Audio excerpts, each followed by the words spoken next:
বড়মশাই খিচুড়ি খেতে চেয়েছিল, তাই একটু খিচুড়ি করে নিচ্ছি। একদম সাধারণভাবে ভাবলাম তোমাদের সঙ্গে একটু শেয়ার করে নিই।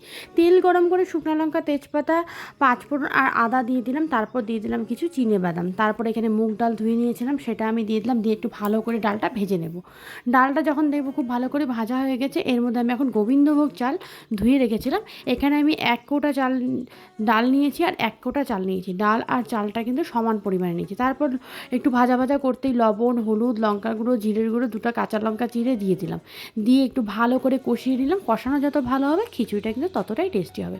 দেখো কষানো আমার হয়ে গেছে। আর আরেকটা উনুনে আমি গরম জল বসিয়ে রেখেছিলাম, সেই গরম জলের মধ্যে খিচুড়ি যে কষাটা বানিয়েছিলাম সেটা আমি দিয়ে দিলাম। এবার আমি দেখো ভালো করে সেদ্ধ হতেই এর মধ্যে দিয়ে দিলাম গরম মশলা গুঁড়ো, চিনি আর 1 চামচ ঘি। এবার দেখো গরম গরম খিচুড়ি আমি সার্ভ করে নিলাম। এই ছিল আমার আজকের রেসিপি। আর তোমাদের দাদাকে দিয়ে একটু টেস্ট করিয়ে নিলাম, দারুণ হয়েছিল।